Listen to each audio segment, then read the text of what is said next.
So where I come from starts a lot longer ago than 33 years ago in the University of Tulsa working on my MBA. It starts back in the 60s. I grew up in Detroit, and my home was less than a mile away from the Great Lakes, and we didn't know there were Great Lakes. We never swam in them, we didn't visit them. They were contaminated beyond belief, we thought. Today, if you see what they look like, you see that it's a very different story. But at the same time, so this environmental focus has kind of been a theme through my life, but more than that was the social justice aspect. Because I grew up during race riots. I grew up with people shooting into a house in downtown Detroit where my family lived. And that focus on social justice seeped into my DNA. And it was inevitable that I would never find a career that would pull everything together. I didn't know that the investment industry would do that. They say go to work and do what you love and no day would be like work. Well, a couple of years ago, I was asked to leave the firm I was with because I didn't fit in as well as perhaps I could have. And it was obvious that moving into my mid-60s, it was time to live my passion. So I launched the firm. I'm at 36 Degrees North, and half my time is spent managing portfolios. The other half is on social justice, especially around police violence, how we ensure every human in this city has a quality of life, because no one's going to move to Tulsa if it's not safe, if it doesn't represent our values. So the SDGs are kind of like my life work, and I didn't know. So today we're talking about finding your place. And on your seat, there is a little piece of paper that I have there.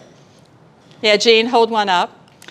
I'm getting ready to launch a remake of an organization I work with. And so by the end of today, I hope you will write on the back of it the SDG that you work with right now in your organization or your company, or ones that you might want to work with. Because after we go through this, if you've signed up to get an email from me, you'll get the presentation and some other materials. But I really suspect every single one of you has 2 or 3 or 4 or 5, or like Sierra Club. How many do you guys have? 10? So I suspect you're going to find how much you have already going on in your life, and that this gives you a handy framework for that. So, okay. Nothing's happening. Corey, nothing's happening. I'm supposed to arrow over. Is something happening up there and I just don't see it? Oh, she said keyboard. Okay. That's it. There you go. Right here. Okay. All right. Okay. Good, go. There you go. Okay. All right. Thank you. So, Sustainable Tulsa set the bar for doing this work around the environmental work. But what about the rest of the world? So we all know what Sustainable Tulsa does. The city would not be the same as it is without it. But there's a lot of words on this slide. I violated every law. You're supposed to have like 5 bullets. But it's kind of up there, so as I give you a little bit of a narrative, you can kind of see what they say about themselves. It's amazing to me to think about the United Nations had a meeting, and they decided that they were going to create a working group with every human in the working group. If you work on a committee or a board that has 8 people or 12, can you imagine creating a framework for every human being? How would you do that? How would you start it? What would it be like? So for people who think the United Nations has outlived its usefulness, I don't think so. So they focused on health and poverty. You don't see banks, you don't see corporate America. What you see are people and quality of life and their health and having everyone at the table. So I think it's amazing that they didn't ask corporate America to fund this. This is completely funded by the United Nations, and the resources they make available don't cost you anything. And anybody can join in, anybody can do this. So, can you see some of these little conversations? For my investment business, I use environmental social governance, but this takes it to a new level, the right to work. I mean, right now we're hearing a lot about the human right to clean water, the human right to health, the right to education. But what about the right to life, protection for your child, the right to work? How many of us get up and think about what that means to have the right to work? And I've got some really cool case studies showing how companies are collaborating here. The rights of minorities, the right to a fair trial. So this wraps in social justice. It doesn't look like it's talking about economic justice. It doesn't look like some of the usual things we see. And I think it's because it comes from a totally different place about equality for every human being.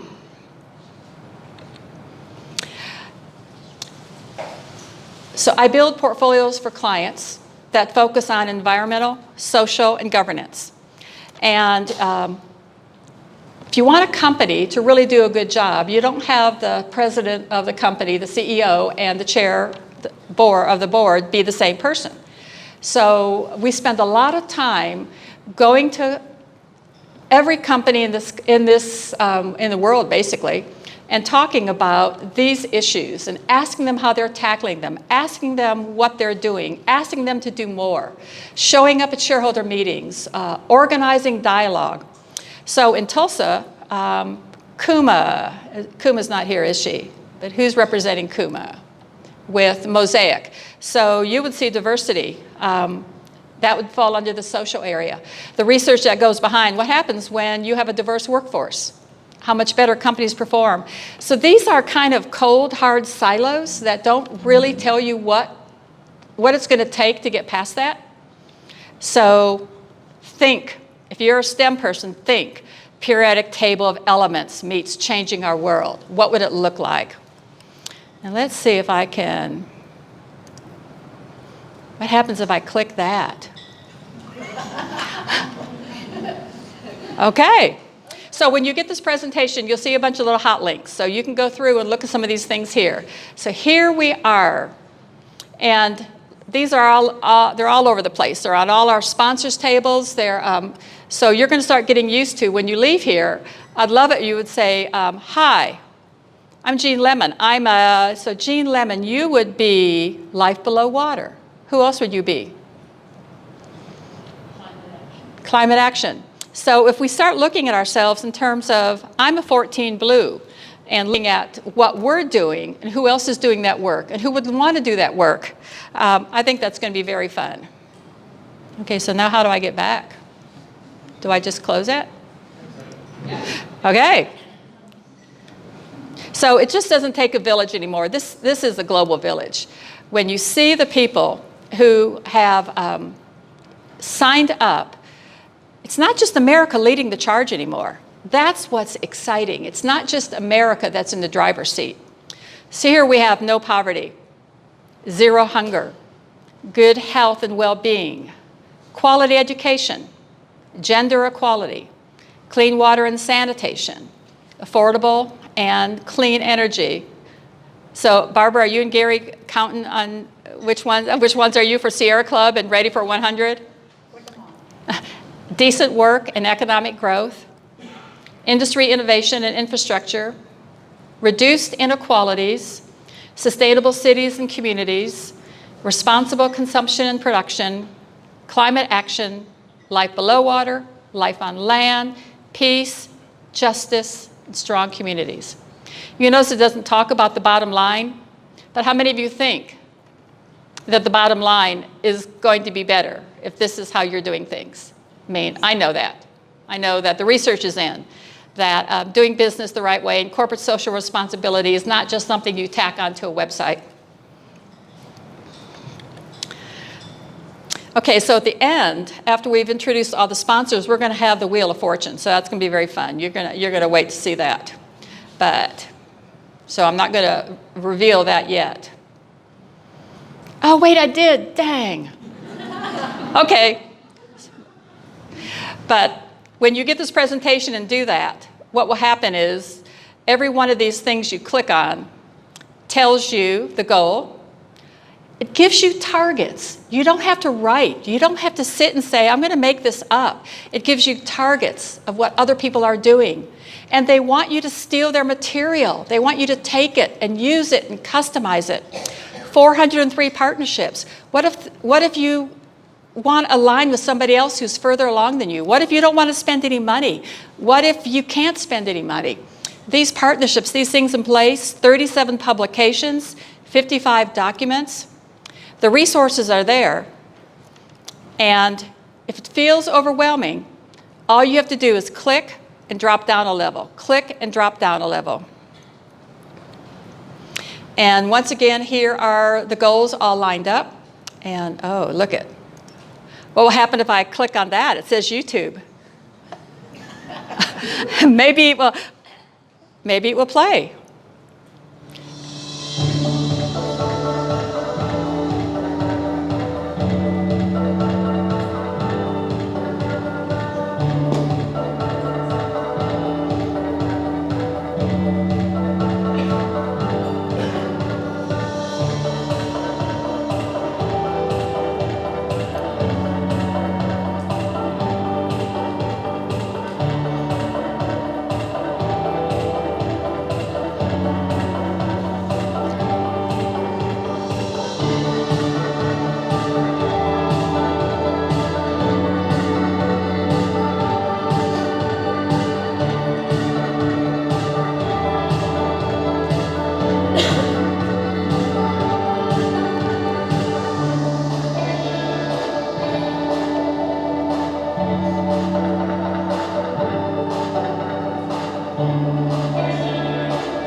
So the resources are there. All we have to do is go download these apps.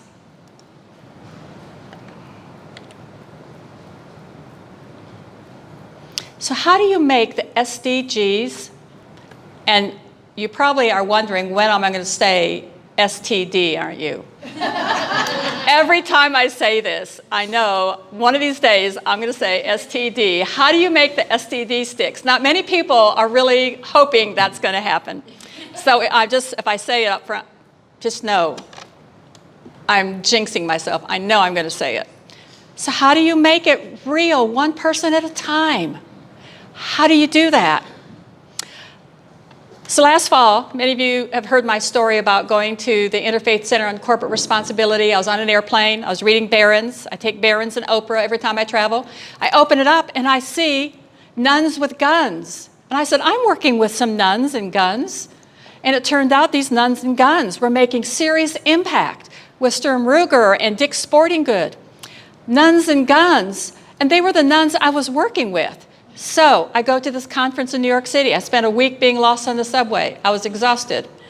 But SHIFT is the leading center of expertise around human rights. So I have a terrific presentation if you want me to email it to them. I know that Caroline would love to share that with you, and maybe someday we'll get it here. So I've got her URL there.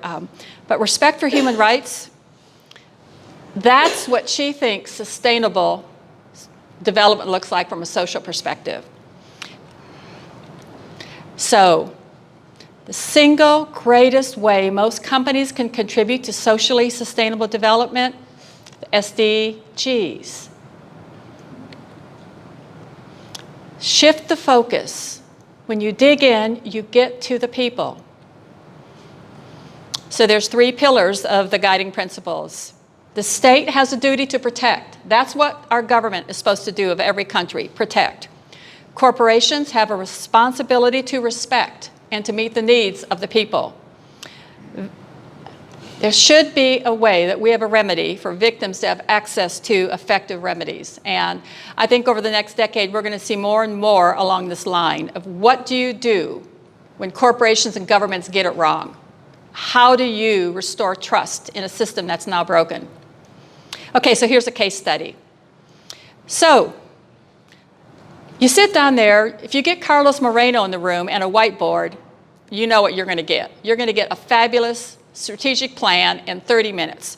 So we sit here and talk about living wage. Okay, a living wage, the connection to the SDG is no poverty and decent work and economic growth. So the idea of having a living wage, whether that means $15, whether you're just focusing on a number, but it's not just a number.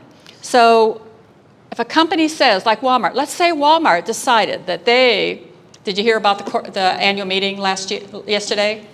3 years I went to their annual meeting. It was always Will Smith was up there one time. I was presenting for the resolution for the UUA on gender equality and non-discrimination. So I got to go meet a handler and be taken care of by the Walmart guys. But living wage, what would happen if Walmart paid a living wage so that people who work for them don't qualify for food stamps? What if they had health care? What if it didn't matter that what if we don't need health care for all? What if every company gives their employees health care? What would that look like? Okay, so living wage would be no poverty. It'd be number 8, decent place to work. Freedom of association, the right to collective bargaining, non-discrimination.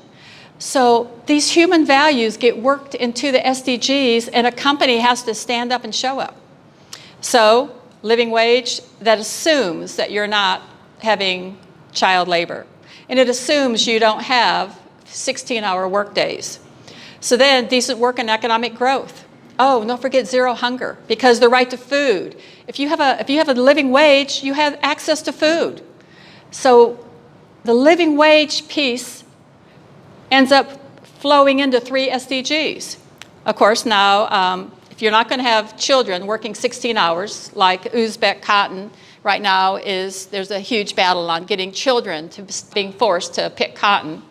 So decent work and economic growth, working hours, the right to health, the right to family life. So you look over here at SDG 3, good health and well-being is that right to health. Under child labor, the right to health, the right to education. So taking the whole idea of a living wage for a company and expanding it, you have, let's see, 1, 8, 2, 8, 3, 3, 4. How could you tackle what it means to have a living wage if you didn't have this framework? The framework is everything. It lets you go to leapfrog to the next area and then get the resources you need. I love this page. Because you know what? You're in good company here. So here we have, how many of you now, when you see 1 through 17, are going to say, those are the SDGs, and I'm 7, 11, 12, and 15. How many of you now have an immediate comfort with what this means? So check this out. There's 17 SDGs, the targets, the partnerships and commitments. Money being spent. We don't have to do this alone. There's progress updates, there's action tweets, there's registered users.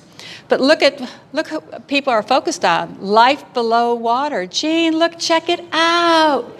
Did you know you're the cool kid now? You're the cool kid. So look at the people who are focusing on this, the partnerships. And so it shows that, who's that? Who's pink? Number 10. Looks like number 10 needs some love. Number 10 needs some love. Who else needs some love? Yeah. So let's look at one company and one kind of little initiative. Is everything okay? Oh, we're getting ready to go questions. So PepsiCo, everybody knows Oxfam. The Fair Company Community Partnerships, they're working so effectively. They include smallholders and packed communities, use land and planning and development. So PepsiCo has taken on no poverty, zero hunger, gender equality, decent work and economic, 10 required inequalities, and partnerships for the goals. And again, when you see this red line at the bottom, that's shift. That's the focus on the social justice aspect. Better Strawberries Initiative. Check it out. Once again, you take a company, you take a project, and all of a sudden you see how many overlapping SDGs you fit with. And right here, the focus on gender discrimination worked its way through 5 SDGs. And then Malawi Tea and indigenous Does somebody want to guess that one? Agendas? All right, Mike, what is it? What should it be?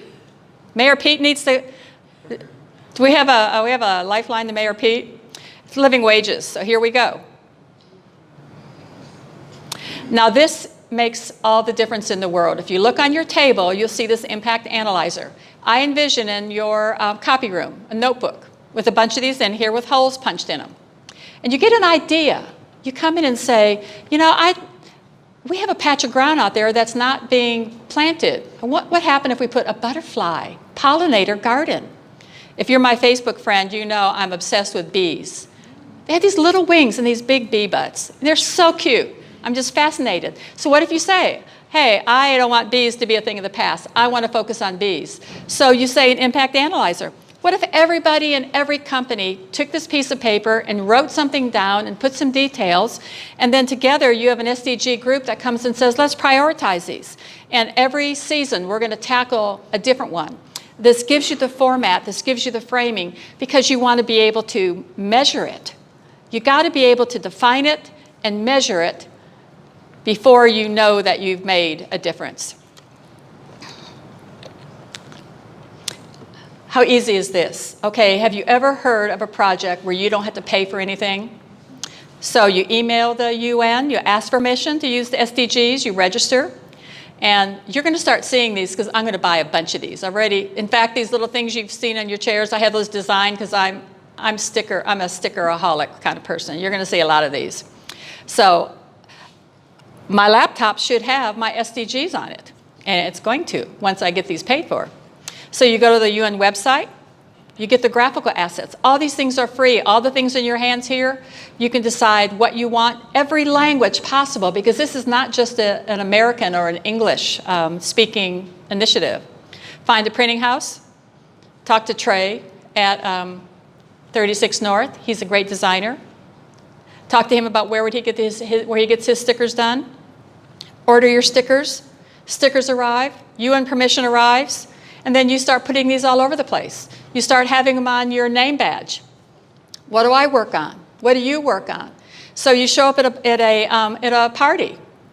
And what if everybody had an SDG tattooed on their forehead? And you started, what if you start seeing not just a person, but who they are and the work that inspires them? And that opened the line of converse. You're going to do it, I know it. She's going to have a henna tattoo with a... So then you promote it internally. So am I crazy, or do we have enough time in our days to fill out the impact analyzer? Do we have enough time to do that? No? This moment, no. Oh, no. But so if we had this while we're waiting for a big copy job, and you put down there and said, you know, I thought about this. I wonder if that's a priority other people care about. Does it help you to break it down into little bits, put the details down, set some priorities, and then measure when success is there? And then punch holes in them and they go in a book when they're done? Am I the only one that thinks that sounds fun? Or Mike is going, damn, I'm trying to retire. I got no more projects in me. You got one project left, Mike? Respect for human rights, the single greatest way most companies can contribute to socially sustainable development. And here's resources. Many of you know Edith Wilson, rock scientist. She is a rock whisperer. So you're going to hear more about this. And she has a microphone, so that means I'm done. We're going to do the booth intro.